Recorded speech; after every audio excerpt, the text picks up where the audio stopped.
are my perfect mirror. You show me what I'm not. In the end, this bit of what once was me. Layer and layer you peel off me. The pain it is, but the joy it brings. So thank you for showing me what I'm not, for showing me what I could be. Thank you endlessly.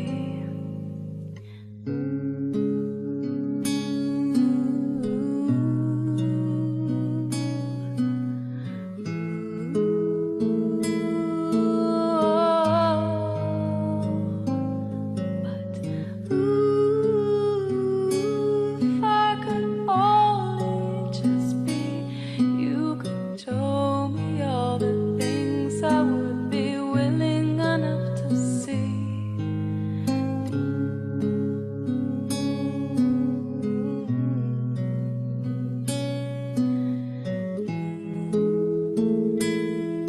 You are the only thing that is taken away the pain I've known, the pain I've known. Hopeless, I was hopeless, and nothing else would do. You saved me, yes, you saved me. So thank you for making it rain inside, for shedding those tears I'd hide. Thank you, I thank you. Thank you for showing me love within what would have taken me years, lives if not years to see. But ooh, if I could only give in, you could take me on a journey, no beginning, no end. Help me, help me, help me surrender totally.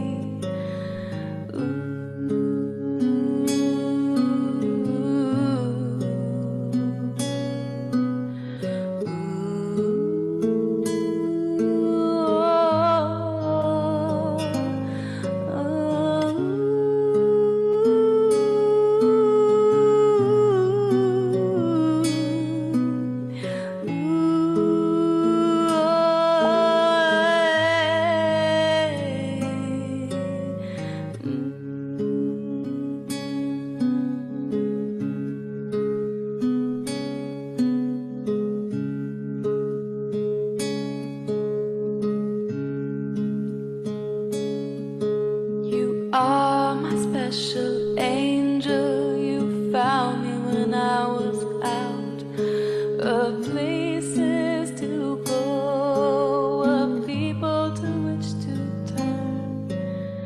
Joyless, I was joyless. You came and you caught me over the hanging cliffs of misery. So thank you for showing me joy within, of helping me release my sin of not knowing who I am.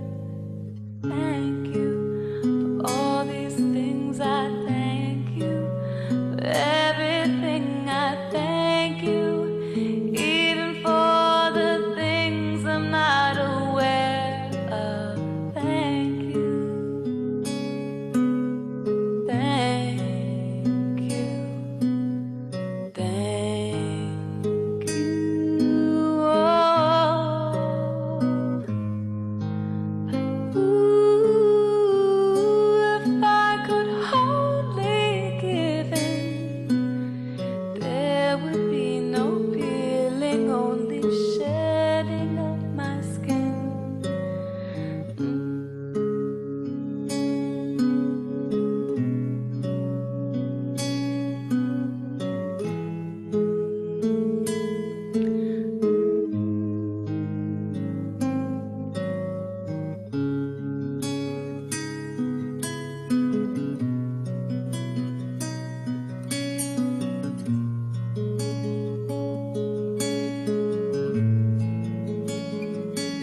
crazy, absent-minded.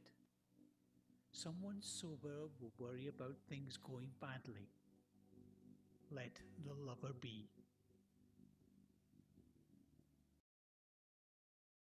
What you seek is seeking you.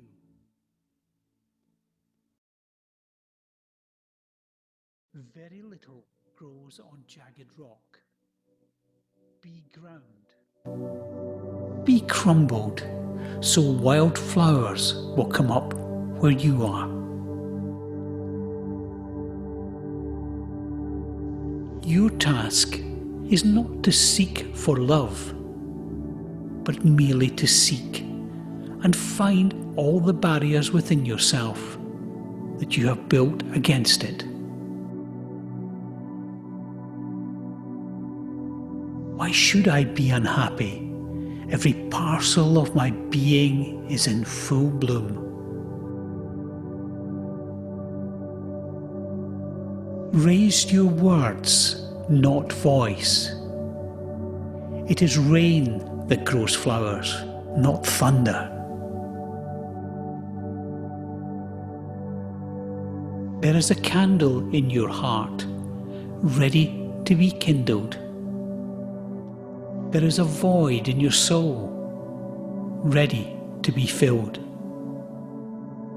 You feel it, don't you? Don't grieve. Anything you lose comes round in another form. Your heart is the size of an ocean. Go find yourself in its hidden depths.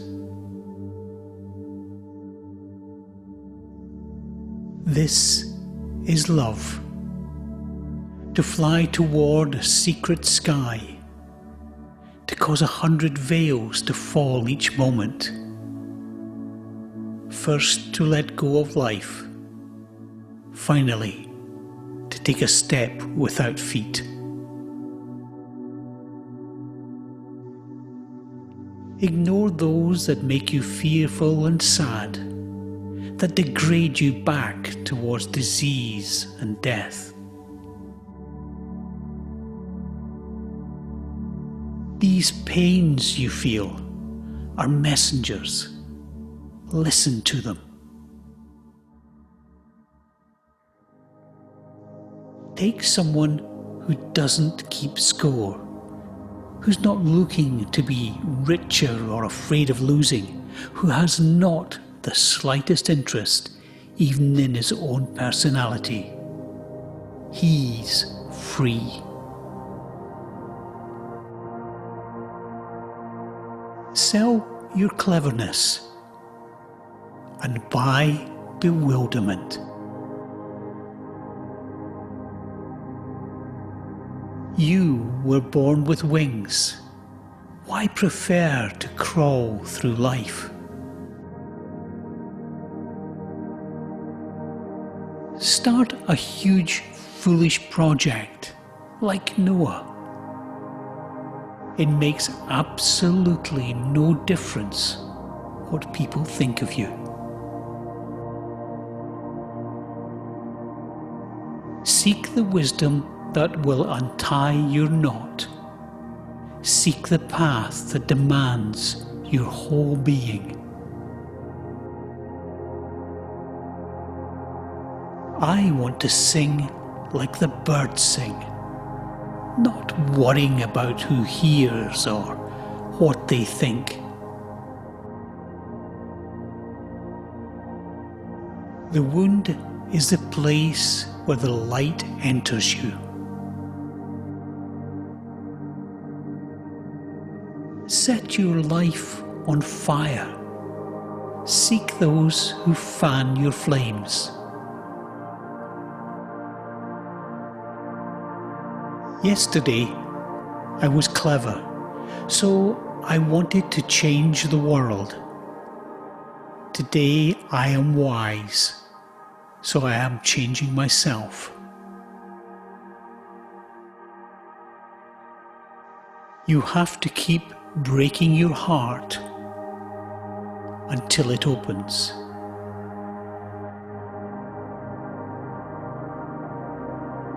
Goodbyes are only for those who love with their eyes, because for those who love with heart and soul, there is no such thing as separation. Wherever you are and whatever you do, be in love.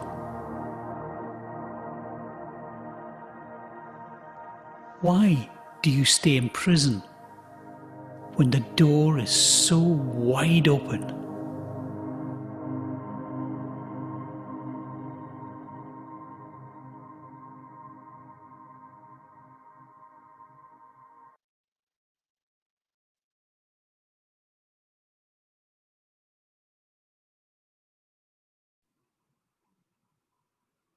Hello everyone, welcome to today's satsang. Uh, okay, so today's song is by Stephanie, that is Be Still. Then we have introduction by Michael. Then today's talk is by Dr. Chand. Topic is custodian of karma, Kal or Dayal. Then we'll have a short dhyan session of 5 minutes. After that, we'll play Master's YouTube video. And after that, we'll do group meditation. Thank you so much. Michael, please, you can start the recording now.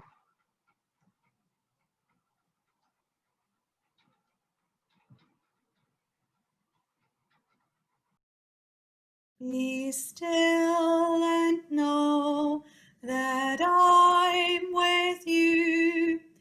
Be still and know that I am here. Be still and know that I'm with you. Be still and know.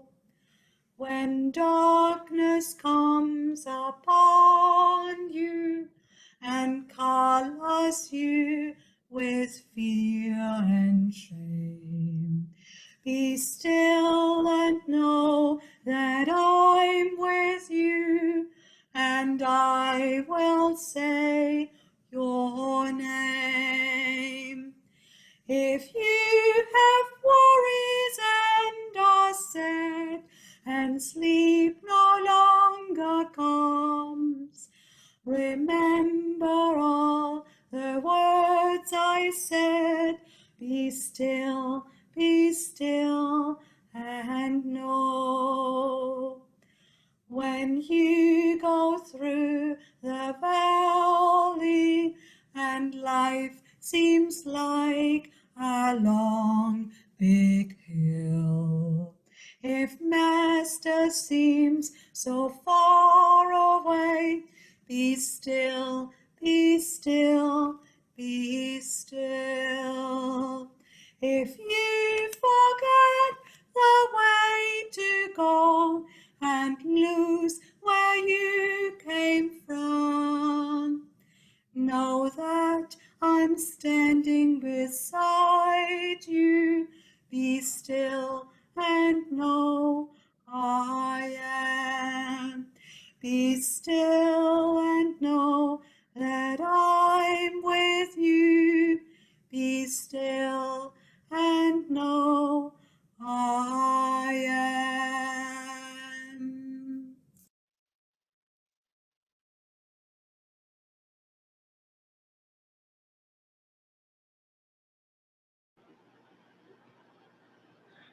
Good morning, everyone. Welcome to satsang. So nice to see you all. First, I would like to thank Stephanie for her beautiful shabd. Thank you, Stephanie. And the first shabd that I played, the thank you, I don't know who made that one, but I loved it. And I send holy, godly kisses to the feet of that woman that made that song, because it brought us all closer to Master. Great work, and I hope I know who it is. So, my dear holy family, welcome to the caravan of love. Welcome to the caravan of peace. Welcome to the caravan of joy, here where we all gather so we can get the wings of grace, so we can grow our wings of grace, so we don't have to crawl in this world anymore, so we can break through the prison house into eternal freedom, into eternal happiness, and into eternity where we don't have to come back again. Welcome to the satsang of our holy master. Welcome to the satsang of Ishwar Puri Ji, that old man that has full Baba Sant Singh living in him, that graced us, that loves us, that showers us with so much grace and so much love. It's beyond this mouth to explain. It's beyond the explanation of the words, because it's something, what he gives us is something from beyond time and space. It is from the soul. It is from the soul region.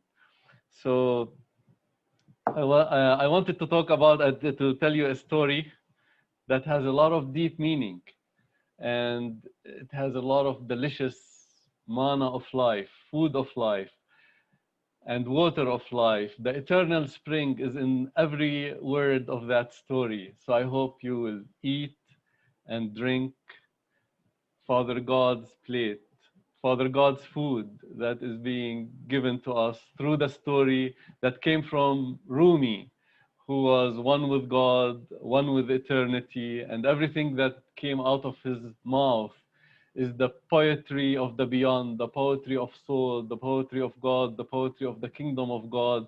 And that's how he explained the path to his disciples and to generations that followed, from his beautiful words that came out of the heart, out of the soul, and out of God, and is served to us in the form of poetry, in the form of stories. And you saw what I played before about Rumi, those beautiful words that you can eat and drink that are so delicious. And if we imbibe them in us, if we digest them and live up to them, then we will grow wings very fast. We will break through this cage so in a moment, if we just imbibe his words. So in this story, once upon a time, there was an old, very, very old harp player, a poet and a harp player. He grew very old that his voice became choked up and hoarse, and his harp lost 3 strings, and he couldn't play or sing anymore. But this is how he made his living. So he went to the cemetery and he went on his knees and he prayed to God, and he said, Lord God, you have always accepted counterfeit coins from me. Please accept these prayers and give me enough to buy new strings for my harp. And as he was praying, he put the harp under his head and he fell in deep sleep. When he fell in sleep, the bird of his soul flew into the regions of the beyond. It went into the vast, simple region that was itself, where it could sing its own truth. That region where you are with no head, where you taste with no mouth, where you walk with no legs, where you gather basil and flowers in the vast gardens of God without hands. That place is the place of the soul. This old man was enjoying so much that if the sky was paper and all the ocean was ink and the trees were pen, you cannot describe the joy, the peace, the bewilderment of his soul. What he was enjoying cannot be described. And as he was sleeping in his sleep and enjoying, there was a holy man. His name was Khalifa Umar. Khalifa Umar was a holy man, a lover of God. A deep voice spoke to Khalifa Umar and said, go to the cemetery and give that sleeping man 700 gold dinars. When that voice comes, it comes with authority. It speaks the same, whether you are from India, Turkey, or Afghanistan or America, it speaks the same to all. It's the voice of authority, it's the voice of God, it's the voice of the soul, it's the voice of the master. So he heard the voice of the master. Directly he went to the cemetery. He stood over the sleeping man. Then he sneezed, and when he sneezed, the sleeping man went like this and woke up and thought, oh, this man is coming to accuse me of something. He was like a little bit perturbed. And then Omar put his hand on his shoulder and said, listen, I have a secret to tell you. Relax. I'm not here to accuse you. I have a secret to tell you. In this bag, there is 700 gold dinars. You can go and buy a new harp and come back to me. When the old man heard this, he knew what kind of generosity has opened on him. He just was flooded with the love of God. He took his harp and broke it into pieces, and he started weeping. He started weeping. He started weeping because he realized that he was caught up. He was caught up into the songs of Iraq, into the melodies of Iraq, and forgot his own self.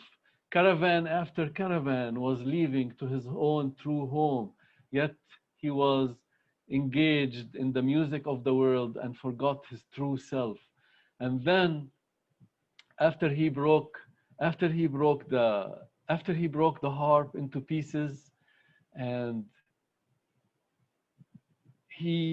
after he broke the harp into pieces, and in the bewilderment of his soul, he went out beyond any seeking. He went out beyond any seeking, beyond words and beyond any telling, drowned in the beauty, drowned beyond deliverance. He shook off his robe that he was wearing, and there was nothing in it anymore. Waves covered that man. And he died. He left the body. He left into eternity, never to come back again. There is a chase sometimes when the falcon dives deep into the forest and never comes back up. And this is what happened to this old man. He shook his old robe, he shook his body, and his soul flew into eternity, into the regions of the soul, into the regions of the bewilderment. And that is what happened to him. So this is just a Sufi story that has so much deep meaning. It has so much deep meaning in it. And one of the meanings is that, instead of engrossing ourselves into this world, and there is nothing for us in this world. It's like a desert. So we have to join the caravan of love, the caravan of God, so we can enjoy for eternity.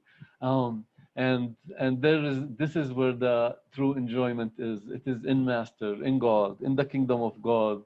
So we can grow wings and have to crawl no more in this world. So we can go beyond the suffering, beyond the agony, beyond the sadness, beyond the tears, and into love, into beyond grief, and beyond sadness, and into eternal love. And that is only in the grace of the Master, in the grace of Ishwar Puri Ji, who is Baba Sant Singh, drawing us, waiting for us, moment by moment, moment by moment. So we should make our Simran, which is in Arabic called zikr. In the Sufi masters used to give the Simran as Allah, La ilaha illallah, Allahu, Hu, Al-Haq, the truth. They used to give the name, and they used to say, we have to reflect when we say these words. We have to reflect upon these words, think deeply upon these words. And Ishwar Puri Ji says you have to listen to these words.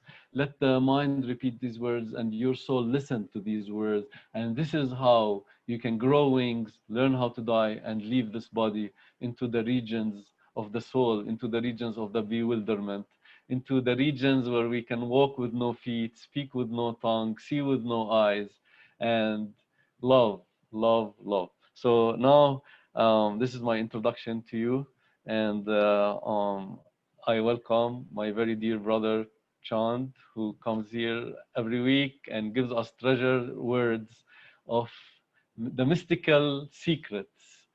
He throws on us the mystical secrets of eternity, and we are all here listening, enjoying that cup of nectar served to us by the master, by the great master, through his disciples. So now we will listen to Dr. Chan. Welcome, Dr. Chan. Welcome. That's right. Thank you very much.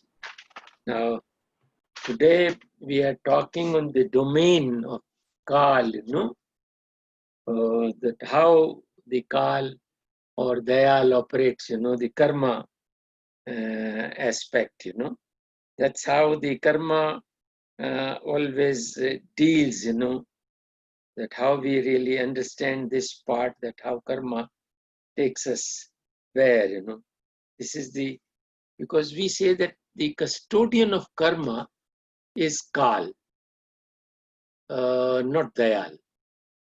But at the same time, Kal is also part of Dayal. So this is how, this has to be understood, that how Kal does all this, the karma aspect. Today I was listening to Ishwar Puriji's video, and there he been talking, this video is in London he been talking on this. So it is a London video in 2015, he been talking on that. So he explained that how if we don't have, if somebody is doing good karmas, and then he will be in the heavens, and if he's doing bad karmas, then he'll be in the hell. But the people who have got the mixture of both of them, they get the human body. So it's a matter of balancing. So we are really lucky that we had good and bad, both the karmas here. And out of that Sanchit karmas, we got this. And due to this, we got the human body. Otherwise, we would have been into the heaven or into the hell. But we are so lucky that we are in the human body here. Now, being in the human body is a very good area, because this is where we can get back, This is how the human body has got only that ability to go beyond body and beyond mind. Whereas it is predestined thing, the good karmas or the bad karmas, hell or heaven. But to come to take this human body, this is what a balance is needed. Only then we get this opportunity. So luckily now we have got this opportunity. Now we got to understand that how the custodian of karma, the Kal, how it operates. Because we understand this, that the whole cosmos is being governed by magnetic gravitational fields. And it has got laws of nature embedded in it, and the information system. So the information of different lives, as Ishwar Puriji explains on astral mind and astral body, which is so huge. Many life cycles been there, in that. So that is one of the areas where a lot of information about your karmas is there. And now the gravitational magnetic fields, once you look into the areas of 2G, 3G, 6G, internet, etc., there are different frequencies, It's all being operated at different frequencies of level. Now the universal mind, which is connected to the causal mind, there we all decided, the cause was to come and feel and all that. So it has got all those various frequencies through which it operates. And then all those frequencies are further, they go down for a proper connection, as you feel that from electrical controls to electronic controls. So this is how it is refined further. goes down to causal mind and causal body, then to the astral mind and astral body. Whereas there is a huge set of things that how this astral body is connected through all those wirings, let me call them as wirings. They are Wi-Fi without any wiring, it is wireless connection between the senses of the body, because we have made these senses as instruments, and the astral body, which has got that wireless system to remain connected with the physical senses of the body. And that's how all that is operating our karma. Because the call through all these frequencies, each cell, recently I came to know from some German scientists have developed an equipment, that each cell, each organ of the body operates at a different frequency, It can be repaired with those frequencies. Of course, if we are connected with the Absolute in meditation, that Shabad, out of that Shabad, all those frequencies can generate. So if we are connected there, we can cure our body.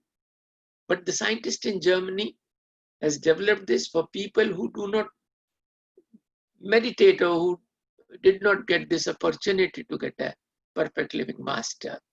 So they have developed those equipments to put those different organs of your body by infusing certain frequencies in your body to correct them. So what I'm saying, that all those frequencies, the universal mind, the causal mind, astral mind, and the physical mind, it is all connected. So the domain of Kal is so huge. He is the custodian of karmas. So one way or the other, he will move things that way. As I earlier also explained, that those waves, those kind of, the frequencies, they are running, gravitational magnetic fields are running the whole cosmos. As I earlier also explained, as there is high tide, low tide in the sea, that affects the whole sea. Now, that custodian of karma, the universal mind, which has got all the information and laws of nature, that every action has got an equal and opposite reaction. That's what is karma area. So that low tide and high tide happens in the body also. Because in this human body, we have got 75-80% water here. So that energy works here also. So the custodian of karma, the Kal, is operating through all those minds, the universal, causal, astral, and physical minds. And then this high tide, low tide affects your body also, and then it triggers certain components of your brain. Some components are dealing with lust, some areas of the brain are dealing with anger, ego, attachment, deceit, fears, and worries, etc. So this is how the custodian of karma operates the total system through this way, that it triggers those components, those particular compartments in your brain to make certain actions out of your body. And that's how you fall into the trap of karmas. And that's how you go through it. Because this is how the operation of the Kal, of the universal mind, takes us, and we are in a trap. So now Dayal has got a beautiful method to take you out of this. How simply it takes you out, that simply if you don't give attention to this, you're out of that. So now if you understand the scheme, the plan of the custodian of karmas, that it is going to trap you here this way, Now, if you understand this part, then you can very well plan that those high tides and low tides should not affect you. And how they will not affect you? Because the body and mind both, they are thriving on the energy of your soul. And the outer expression is your attention. And this attention is really, it energizes the body as well as the mind. So if you decide not to give attention to your body and mind, and this is how that karma, because the master told you that he takes over all the karmas, and then all the sanchit karmas are cleaned by this. And then he tells you a method that this prarabdha karma with which we are here now going through, if he takes this also, we are dead. But to do our, work means to do our meditation, to learn how to really de-link from body and mind. That is what, for that, this body is there, and we got to practice this part. Of course, from the body, we will get de-linked once we die. But to de-link from the mind is not possible. Till the time, Perfect Living Master guides us how to do that. Because he tells you the location of the attention from where it is operating. Behind the eyes, 2 optical nerves, and you go in. You withdraw your attention to that location. And once you withdraw, mind becomes completely, in Hindi we can call it nishkriya. It does not work. Because as the attention is withdrawn, the soul is withdrawn from the body, body is dead. Something similar happens with the mind also. Now, if we withdraw our attention from the mind, so mind is dead then. It doesn't work. Because then it cannot drag you down. But then you got to understand that there are stages of the mind. So from the physical mind, you will go to the astral mind. And what is the trick has been told? That while sitting in the meditation, once you have closed your eyes and you are seeing in that darkness. In that darkness, you got to keep on gazing in the center of that darkness without getting distracted here and there. Because now here what will happen? The astral mind will drag your attention, because the custodian of the karma, the kal, the universal mind and all the minds, even at the astral level of the mind, will like to distract your attention. Because all through your life, the physical mind or the astral mind been dealing with certain beliefs. And these beliefs will emerge there.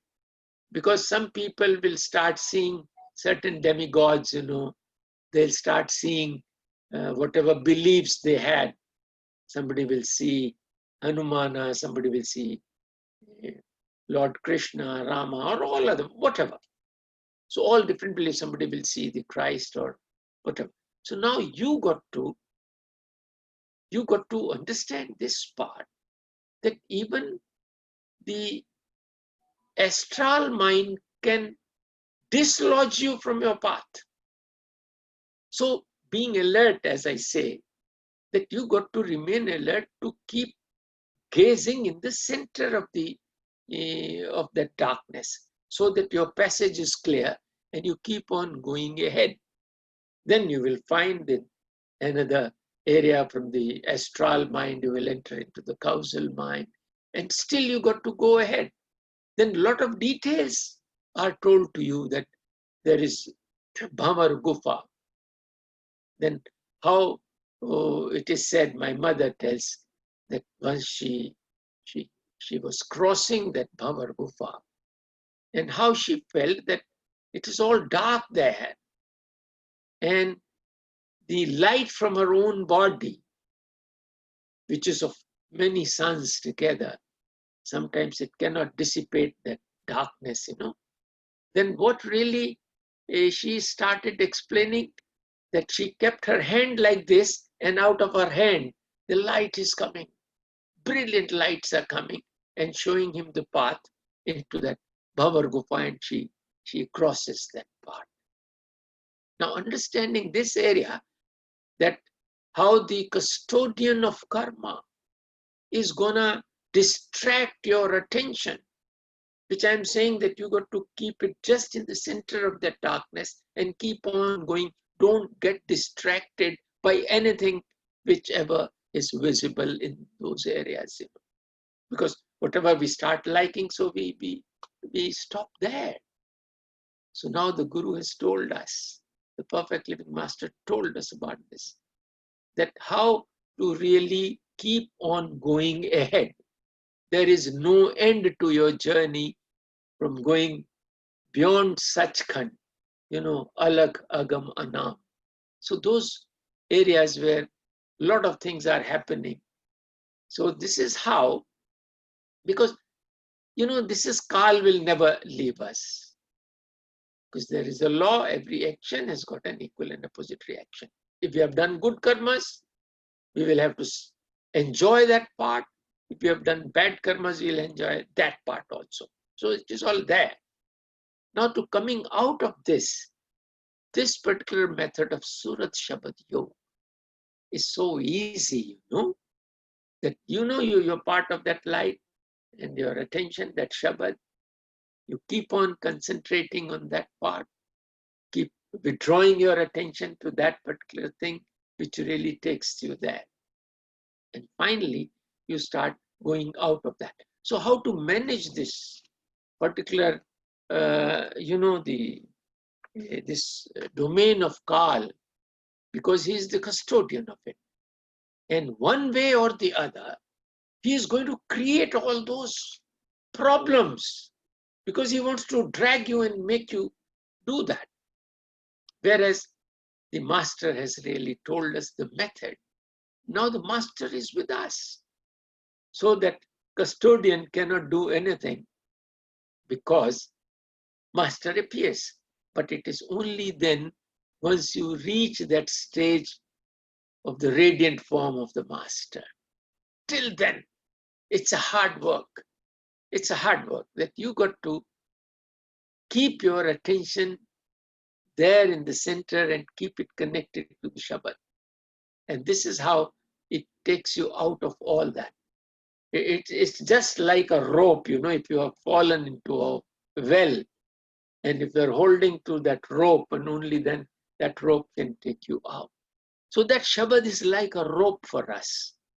So understanding this method, which Surat Shabad Yoga understands and conveys us, we are so lucky that we got this. Now, understanding this part, that how the Dayal helps us, because he excuses us. His job is to forgive us. But if we don't go there, how we will get that forgiveness? We can't be forgiven till the time we realize this. And we can realize this by this balance. As I was listening to Ishwar Puriji's today on this particular part, this London satsang of 2015 was there, which was trying to explain this part, that how doing these karmas, how we can really tread this path. If good and bad are there, so we have to now balance and understand this. And then we are lucky to get this human body. And then we go ahead, chasing that Shabad. And all those different frequencies which are operating through the various minds will not have an effect, because that particular Shabad's frequency is much stronger. And if you are connected to that rope of that Shabad, then it draws you out of that. Then you are not bothered about this particular thing, because this is what is withdrawing our attention. I mean, that's what is trying to take away our attention from that withdrawal. We got to withdraw it. Whereas this wants to scatter. All those informations which are flashing all the time. It's like, I saw a movie named as Blinkty, Blinkty, Blank. What they were trying to show, that each moment there will be a small little flash of light, and you can see the wires of an umbrella without that hood on it. Next moment the flash will be there, then you can see the whole body of the car. Next moment the flash is there, you can, in that bright light, you can see the figure of a tree having all those branches and leaves. So what I want to convey here, that the attention is continuously scanning. Sometimes I used to use that word of blinking. It is continuously blinking on various issues related to this material body and its mind, its time, past and future. So now this blinkty, blinkty, blank is all the time, all this various kinds of flashes everywhere. So mind is trying to grab your attention and bring it here. So this is how it is now withdrawing your attention into various things, the kind of different shapes your attention can see. If you know that this is a time-bound material creation, and you are, as nicely told, that you are in a dream, and then a better solid dream is there which is inside, which has got a much longer life and a huge big area. And before that, even in the causal mind was also a dream. So this is third or fourth stage of the dream. And it is so temporary. After billions of years, hardly less than 100 years. So this small little period, which we think is real, basically is not real at all. So in this satsang, he was even saying that the karma, even if you get married, it is practically, sorting out your karmas there. The marriage is of that kind. But then there you got to learn how to deal with love. All those circumstances, good or bad, how the ladies will behave, how you will behave, and ups and downs of your anger, ego, attachments, deceit, fears, and worries will be boiling up and down there. And now once you are told that you are that divine, then with a very peaceful condition, you can go through all that. Because then you are watching it. You are enjoying that visit, As sometimes I say, if you are going on a tracking mission, there are different problems on your way. There are rivulets, the rain is coming. Sometimes the very strong wind is blowing, snow is happening. So you are just enjoying that track, So if we can consider that good and bad of this life have to be enjoyed. And you have got that ability of being, because the soul has got those attributes, like patience, humility, and state-of-art planning and execution ability also, with the help of that divine. Because it's like a scanner, it can scan all those. And that's how we can gradually pass through all this. And this is how things will be much better to understand the custodian of the karma, that how it operates. So it won't leave you anywhere. It has got so many circuits all around. And even in your brain, the circuits which are there, they are dealing with tremendous amount of information. And these circuits would like to withdraw. They would like to draw to their particular points, because I say the body and mind use our attention for everything. They don't have their own energies. So now, if you know this, then you can understand the tricks of the custodian of karma. that how it operates and how the master tells you to be alert and how easy it is. Just keep watching in the center. And if you're sitting in meditation, it works 24 hours, 10% of your time for 24 hours. Say, if you take antibiotics, it works for each 8 hours. So you got to repeat it 3 times in a day. Now, what I'm saying, the meditation will keep you all that safe for 24 hours if you do it for that 10% time. It's once a day. And you do it, you can divide it into 2 parts, say about 1.25 hours in the morning or 1.25 hours in the night. So you can decide, how it all operates. Because the spirituality needs only 10% of your time. 90% you got to use this attention here with divine attributes, not with the attributes of the body. Body deals with, hunger, clothes, housing, vanities of the world, sex and sleep, etc. Mind deals with the information. So now you got to see, to come out of this grip of the custodian of karma, the Kal, all the minds, and the best thing there in the mind is that how you really understand this part, that how these things are withdrawing and making you suffer here. And if you can know this part, this is what the masters have told us. And it is simple. Rabda ki pauna edro putna te lam. Just de-link your attention from body and mind and link it there. So this is how something wonderful happens then. Then if you are focused there within yourself and you are watching in the center of the darkness, then you are clearing all your karmas. Because that light which will burn all that heap of karmas, there is an example. If there is a lot of straw after the wheat is taken out of the field, then they put those straw in a huge big heap or bundles or things like that. There's so many. So if there are so many karmas, one spark can burn them off. And that spark within, once we sit in meditation, we encounter that light. And that light will burn all those karmas, which will again bother us.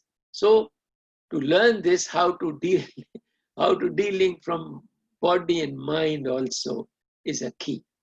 So I think today's part of making you understand the custodian's work, that how it is operating and how it is trying to grip you from all the sides, from everywhere, because each one of us is connected, even through mind.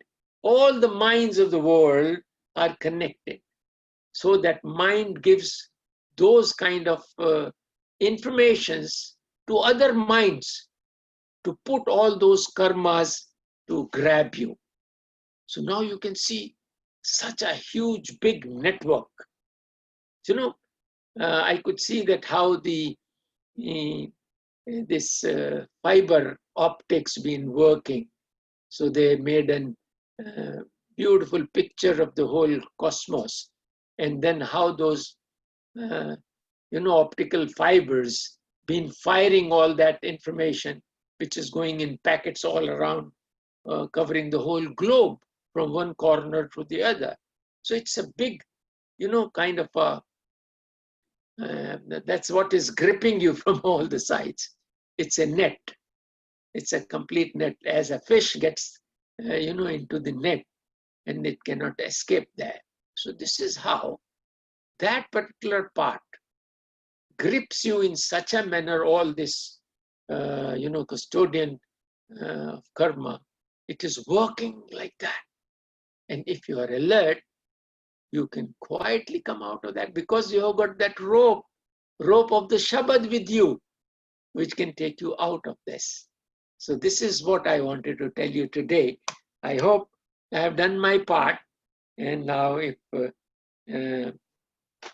if Michael can take over and explain, that's what was today's talk. So I have finished as early as possible. So valuable and so wonderful. Thank you. Thank you very much. Thank you very much. Yeah. When I was telling that story about the harp player, I Yeah, blanked out for a second, and I forgot like the most important part. That when the Omar gave him the money, the 700 dinars. yeah, yeah. Okay, let me. Yeah, he you know, it says in the story that you don't look at the one who counts the gold or the gold itself. You look at the Yeah, gold giver, at the gold right, giver. Yeah, right. I forgot to say that part. And then he surrendered, and that gift that God gave him, which is poems and playing music, he surrendered it and gave it back because it kept him into himself. Right. I just forgot those two lines. I blanked Okay, out. now you Yeah. have explained it. That's Yes. beautiful. That's Okay, so beautiful. now we can meditate for 5 minutes. Yeah, and then we will put on the Yes. Ishwapuriji's video on it. That's right. Wonderful. That's right. Great. Okay, wonderful. Okay, Wonderful. so That's right. let's meditate for 5 minutes, and then I'll put the master's video.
about blind faith and living faith, and we should make a distinction between the two. If you believe in something and that something remains the same forever, it's blind faith. If you believe in something and that leads to progressively new experiences, inside and outside, it's living faith. On the spiritual path, if you are following the spiritual path, there should be living faith. That means every day you should find something new that's happening.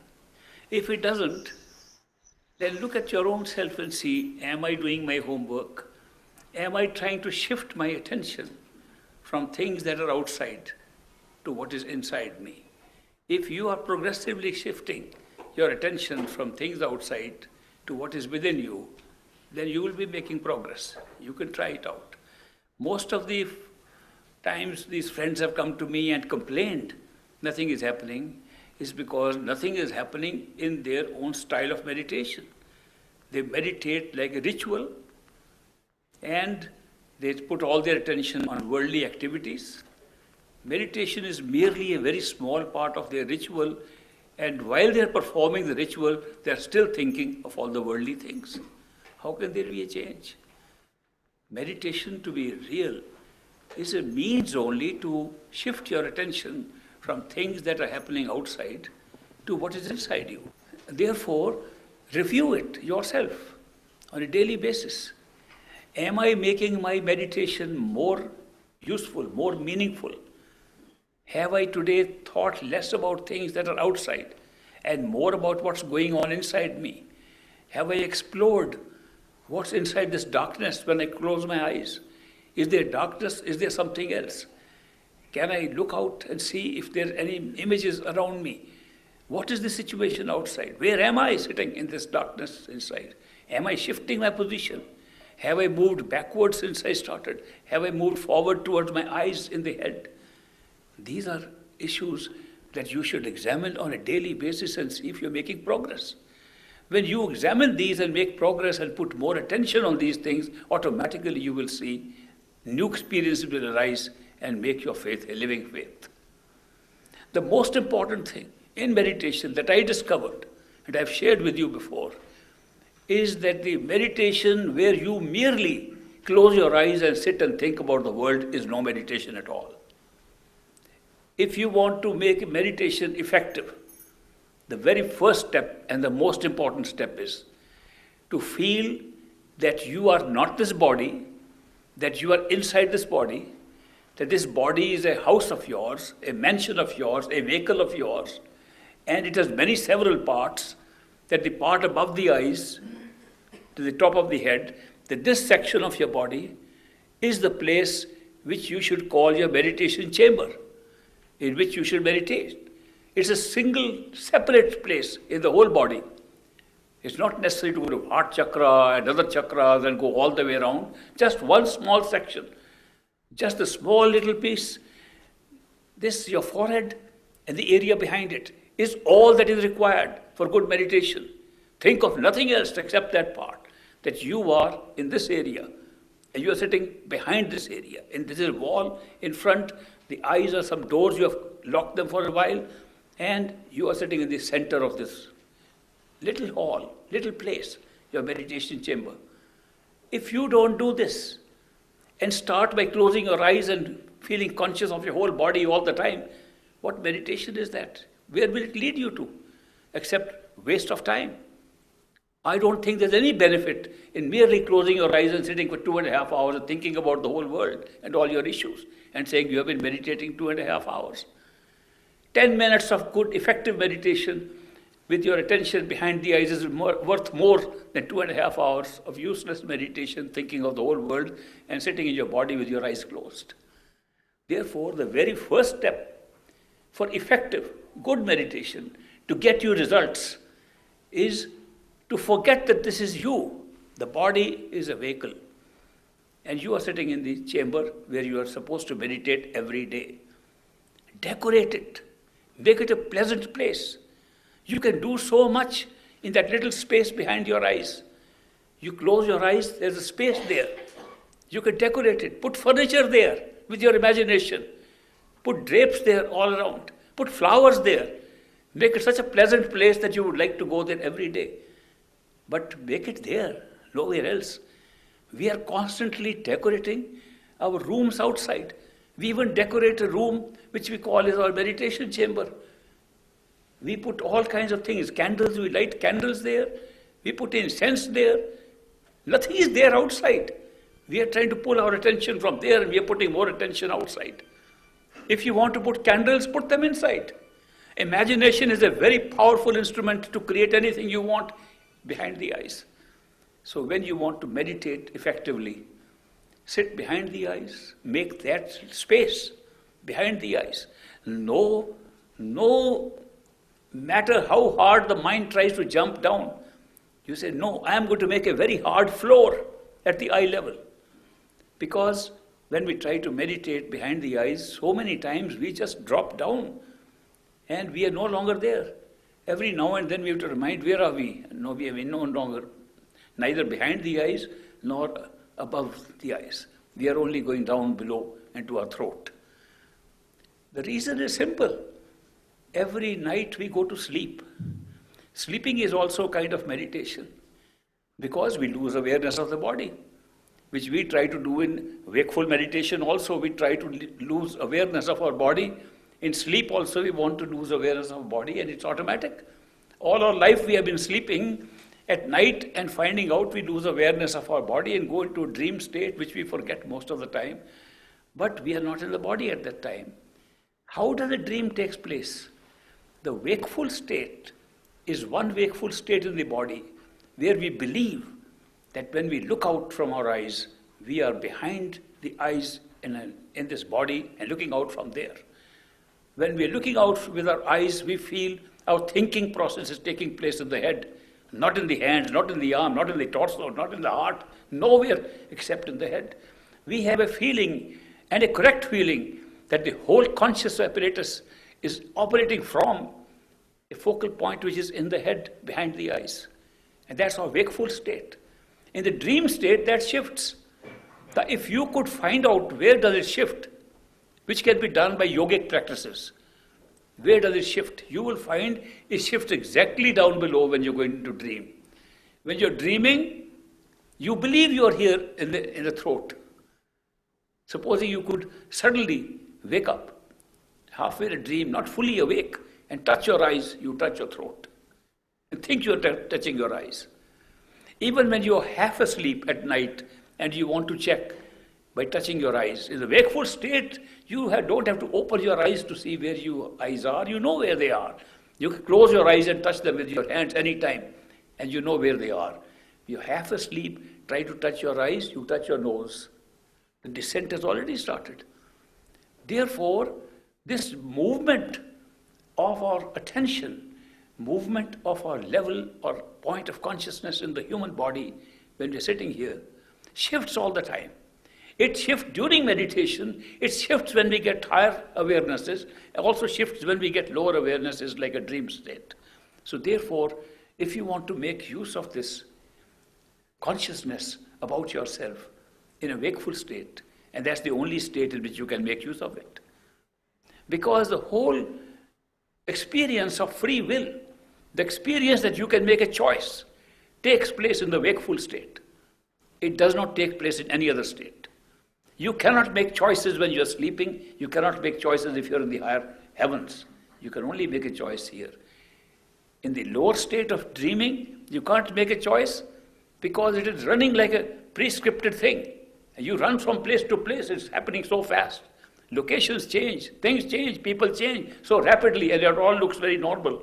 You wake up, it looks very funny. But in the dream, it looks very normal.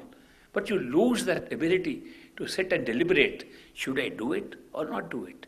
Is it good for me or not good for me? You don't have these choices. When you go to the higher levels of consciousness, you already know what's happening. You know there is no free will, and therefore you lose that ability to make choices. The only stage in human life when you can make a choice or looks like you can make a choice is when you are in a human body in the wakeful state.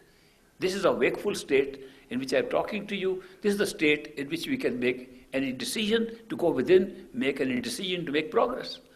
So therefore in this state, we stay in the place where we are. Who are we? If we are not the body, we are not the senses, we are not the mind, who are we? And where are we?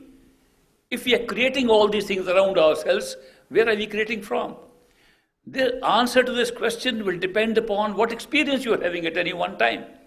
When you're in the wakeful state, there is no question that you are right behind the eyes, halfway in, between the ears, and you could draw a straight line between the ears and a vertical line from the center. You are sitting right on the cross in the center. We know that position. It also happens in anatomy. It happens to be so close to your medulla oblongata, to the pineal gland, to the pituitary body. It's right that area where you are already functioning in a wakeful state. It's not an unknown territory. Both physically we can see and experientially we can see where we feel we are, from where we are thinking, where we are making decisions from. We don't have to take our attention somewhere away from ourselves. We have to withdraw our attention to where we already are. We don't have to search for that point. We don't have to search where the third eye center is. I have to search for it. You are there already. You have to withdraw your attention to that point. That means not think of other things, not think of anything other than where you are. So the more you bring your attention there, and the more success you will have. But the best thing is that you don't have to think of anything except that little area, small area of your head, to get all the secrets unraveled, to have the entire journey to your true home performed starting from here. And this body is so wonderful that within this small area, within this very small area of the body, there are some centers of awareness. Just like there are centers of energy. From the eyes below, there are several centers of energy. We have those, we call them the chakras, at the throat center, at the heart center, the navel center, and then at the genitals, and then at the rectum. These are centers which give us energetic experiences. All our energetic experience which makes us alive, keeps us in touch with the world, operate in these centers. But then similarly, there are centers behind the eyes, going exactly behind the eyes, almost horizontally starting from the center, they move back. But they also are in advance also of the real eye center. And when we start our meditation, we close our eyes, we are closer to the eyes than to the center. It's automatic. And as we try to pull our attention to the center, it looks like we are withdrawing attention because we are doing it from the center and we think we are near the eyes. It's an automatic process in meditation. Then you pull it down and you go to the center, lights come up, experiences come up, images start coming up automatically. You don't have to create them. They come automatically. You can be in the darkest of rooms. You can wrap your head around with all types of cloth and still so many images can come and you can see them clearly. That light which makes you see those things are inside. It's nothing to do with the external light and external experiences. So there is so much experience all jam-packed inside and you can open it by proper meditation. So that's important thing. I want to touch only upon the most important things which will give you real living faith based upon your experience, inside and outside. Start from there. Do not think that the whole body is operating in your meditation. You are meditating in the body, in the head, in the center. Make it absolutely certain before you do anything more. Second, control your thoughts, not by stopping to think. Nobody can stop thinking. I've tested it out many times. Nobody can stop thinking. The moment you stop thinking, you'll be dead. Your mind will be dead, you will be dead, the body will be dead, sense will be dead if you really stop thinking.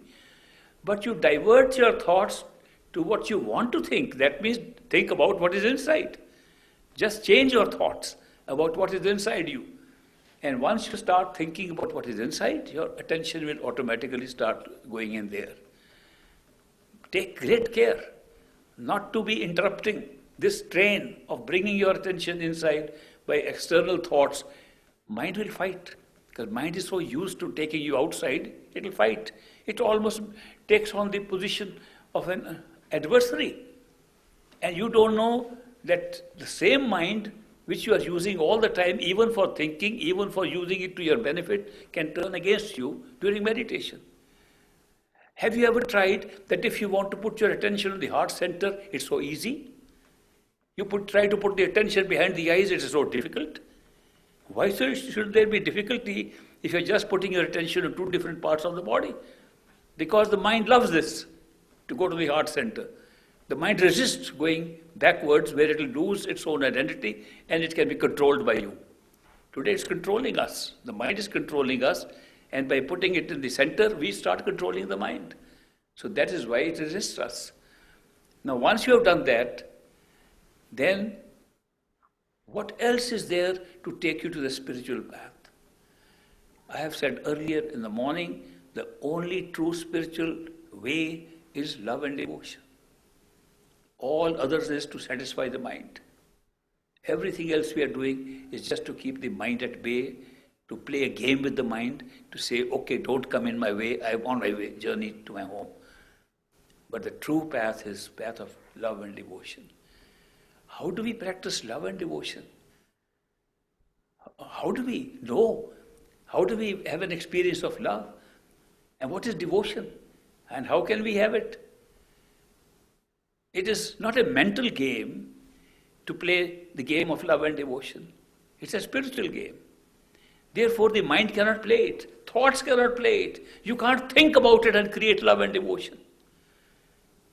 People have tried for long periods that maybe we can just work out through our minds and create the ultimate love and devotion for the Lord. No, they're caught up in the words of thought. There's no love and devotion. Love and devotion is a very strange experience. Love comes from somebody who can pull you with this love. Love is drawn out of you. Love is not something you can project. Mental attachments you can project. Mental domination you can project. Mental care you can project. Mental attention you can project. You cannot project love through any mental activity. Love is something that's drawn out of you by a beloved. One who you think you love is pulling your love out of you and making you a lover. If there's no beloved, you cannot have love. You cannot just sit alone and say, I love somebody. There has to be a beloved to pull your love out. And once there's a beloved, the love is pulled out of you. And you feel like pleasing the beloved, doing something for the beloved, being devoted to the beloved. That's devotion. Devotion is a response to love that pulls out the true love out of you. It's so rare to find that kind of true love in this world. Although everybody talks of love. All the time I am in any place I see, I love you, people kissing each other, hugging each other, saying, I love you, I love you. And what are they trying to say? They're saying, I love you. Do you love me? I am doing so much for you. Are you doing it? It's an ego game. Look at the I, the position of I when people are saying, I love you. They make it a mental game. If the beloved says, but I don't love you, they say, then I hate you too. What kind of love is that? In true love, there is no idea of the self which is getting the experience.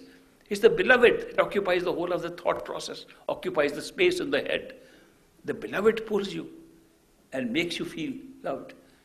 To find that kind of true unconditional love, which has no expectation, no conditions attached to it, is very difficult in this world. Then it exists. Actually, it exists in all of us. But we destroy it because we depend so much on our mind and our thoughts. We think ourselves out of all that. But we do have some people who have that unconditional love which pulls us. And there is no expectation on their part what we will do or not do. And that unconditional love pulls us in a way that can lead us to our spiritual goal. We call them perfect living masters. Why do we call them perfect living masters? Because, first of all, they're living human beings. They are masters because they have something more than we have. They can be our masters. They can be teachers. And perfect because they have attained the area of perfection above the mind. Therefore, their love does not come sullied with mental thoughts at all. It comes from purity. And that pure love that comes from them, it pulls us in a strange way. And our mind thinks to doubt about it. It still prevails. It still overrides our doubts, overrides our mind. And that pull of a perfect living master, that unconditional love, is the secret of spiritual progress. When we have that, we are drawn into it and devoted towards that, then a relationship is developed where we are pulled by that love, and nothing can then stop us when we meditate and have the image of such a perfect living master. An image that grows and becomes real at a certain point of time and becomes like a radiant form. That image which is inside, when that begins to pull inside, meditation becomes the easiest thing and it's automatic with that love that we have. That's the true way. That's the true way of growth on the spiritual path. To be pulled within by the pure unconditional love of a perfect living master.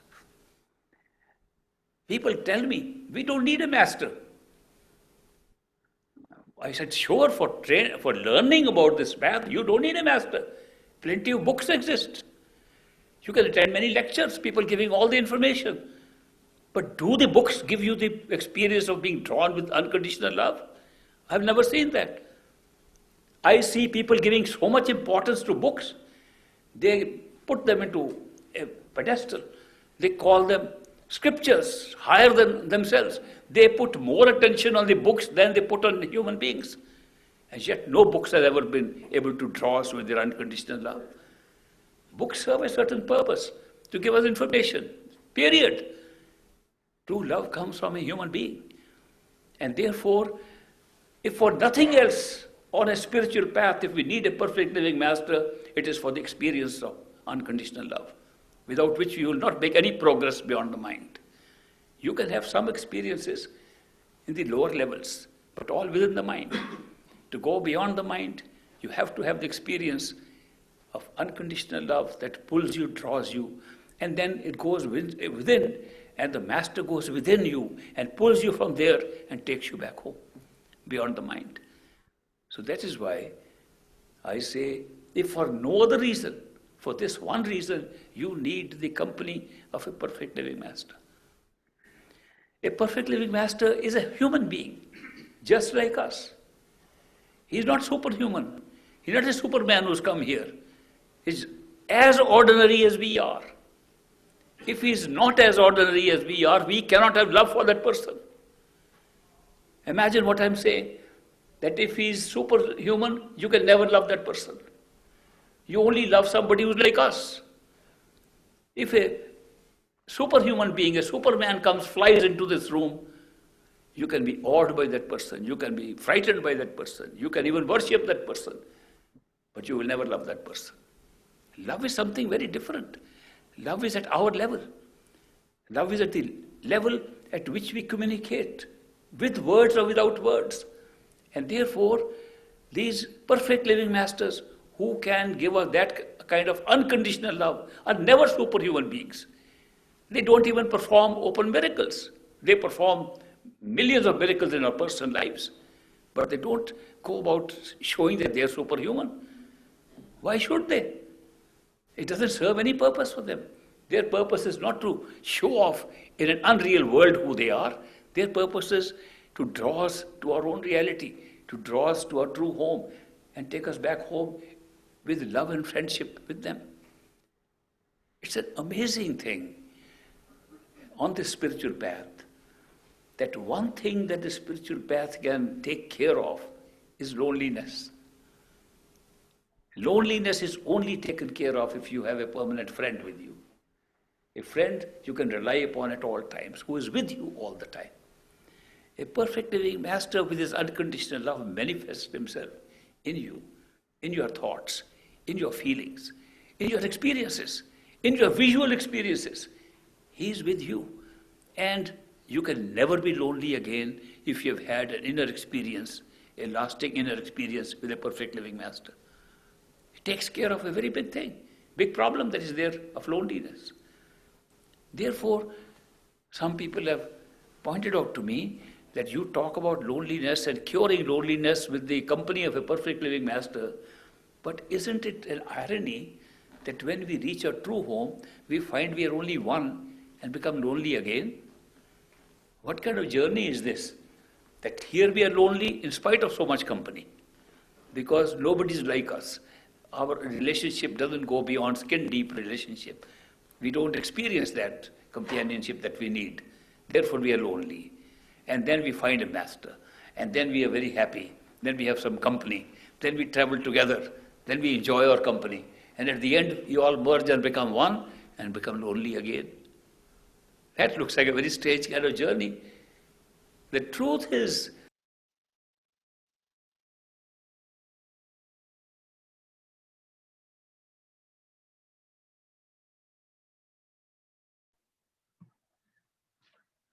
My dear Holy Family, I started at the wrong time. He said the truth is, so you have to go to WhatsApp to the announcement, and if you want to continue listening. But now, if you want to meditate, you can forget about the world outside and the body below, and come up here to the third eye center, where Master is waiting. Repeat the mantra of the holy name slowly with the tongue of thought at intervals, and have nice words for Master. And I wish you the best meditation. I hope to see you tomorrow for another holy day in Holy Father God, and I'll keep Zoom on for 20 minutes so we can meditate together.